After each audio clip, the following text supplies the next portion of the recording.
Bonjour à tous. Aujourd'hui, nous allons voir une préparation d'office particulière à la formation brevet professionnel ou bac professionnel éventuellement, à savoir la préparation d'une terrine de foie gras servie en entrée. Et donc, on peut réaliser ce travail, comme je l'ai dit en introduction, en préparation d'office, mais on pourrait aussi envisager d'avoir ce travail à faire au buffet.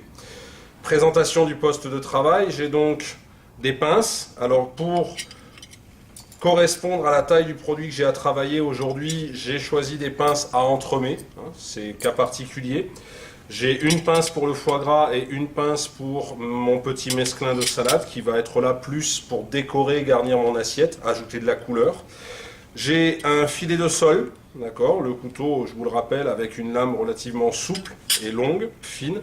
Mais j'ai également un couteau de table, le même type de couteau de table que j'utilise pour découper les volailles, par exemple.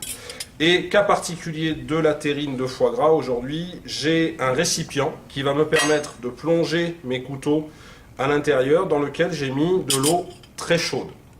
J'ai une serviette pour essuyer la lame de mon couteau avant de travailler mon produit. J'ai mes assiettes. Aujourd'hui, j'ai choisi de présenter mon entrée dans une assiette de format carré, ce qu'on appelle nos assiettes carrées chez nous. En produit d'accompagnement, j'ai des toasts de pain d'épices et j'ai également une petite gelée au sauterne. Première opération, je vais découper une entame, mais avant toute chose, il va falloir que je fasse le tour intégral de ma terrine pour préparer mon travail. Donc vous avez vu, j'ai plongé la lame de mon couteau dans l'eau chaude. Inutile de faire ça trop longtemps. Et tout simplement ici, je vais l'essuyer sur ma serviette.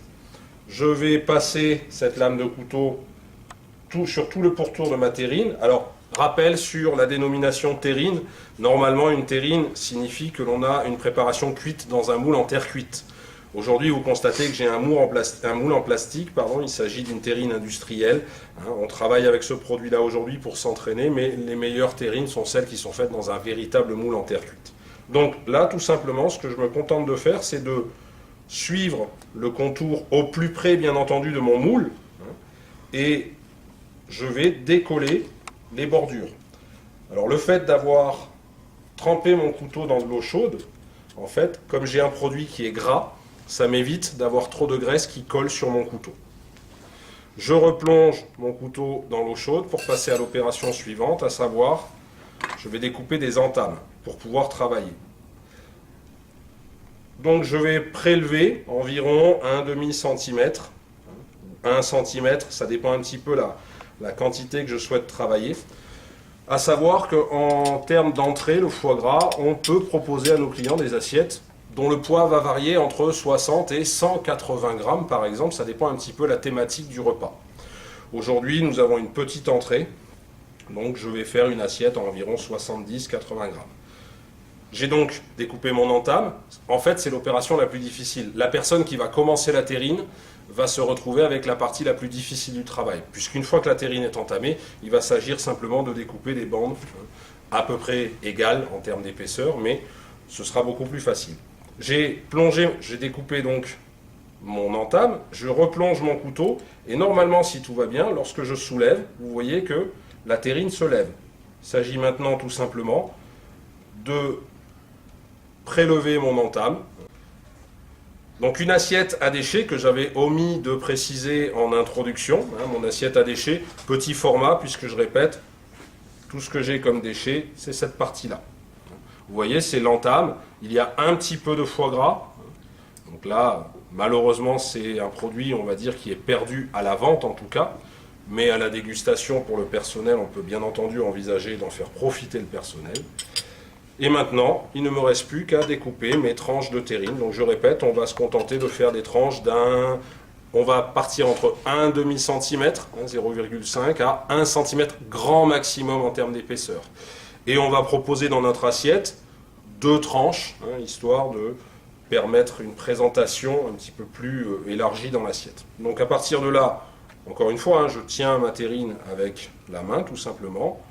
Je découpe ici sur la longueur en essayant d'être délicat parce que selon la qualité des foie gras, alors foie gras entier, foie gras bloc, on peut avoir une tranche qui va se casser lorsque vous allez la sortir. Là, j'ai de la chance, j'ai quand même un produit d'une bonne qualité. Et là maintenant, vous voyez à quoi me sert le filet de sol. Tout simplement, je vais glisser délicatement ici entre la tranche de foie gras et mon couteau pour pouvoir la décoller sans la casser, bien entendu. Je replonge mon couteau entre chaque tranche. Je pense bien entendu à essuyer entre chaque tranche. Et je recommence ma découpe. Je n'hésite pas à me débarrasser des parties qui pourraient me gêner au niveau du travail. Mon couteau est droit, hein, et il s'agit simplement d'essayer d'être le plus délicat mais ferme possible pour faire une tranche régulière en allant jusqu'au fond de mon moule, bien entendu. Je décolle ma terrine, délicatement je la présente dans l'assiette. Je laisse un petit peu de gras autour de toute façon parce que c'est un foie gras, donc qui dit foie gras dit que nécessairement il y a du gras autour. J'ai fait le principal travail, à savoir le découpage. Maintenant je vais proposer mes produits d'accompagnement. Il faut savoir que les toasts là que je dresse dans mon assiette peuvent être servis à la française par exemple. On a des toasts de pain d'épices aujourd'hui qui sont proposés. On peut envisager différentes variétés de pain, bien entendu. Ma petite gelée, je vais simplement en mettre un petit peu ici, par exemple, pour garnir mon assiette en termes de surface. Je vais sortir ici mon récipient d'eau pour que vous voyez mon dressage. Et mon mesclin de salade. Donc mesclin égale jeune pousse, je vous le rappelle, différentes variétés de salade, hein, souvent de la roquette, que je vais par exemple disposer ici. Alors c'est plus pour agrémenter l'assiette en termes de couleur et en termes de place occupée dans l'assiette que réellement pour être consommé par le client. Néanmoins, dès lors que vous proposez de la salade, il faut penser à préparer une petite vinaigrette pour le client qui souhaiterait bien entendu la manger. Et je rappelle pour terminer que tous les éléments présentés dans une assiette sont consommables, donc ça explique que je vais préparer une petite vinaigrette pour agrémenter ma salade. Voilà, mon entrée est dressée, il ne me reste plus qu'à faire les assiettes suivantes et à conserver au froid bien entendu jusqu'au service. Et donc si je conserve au froid, le pain d'épices ne sera dressé qu'au dernier moment puisque mon pain d'épices est toasté, c'est-à-dire qu'il est légèrement tiède. Ce qui explique que je préconise plutôt un passage du pain d'épices à la française pour cette entrée. Bonne dégustation et bon appétit.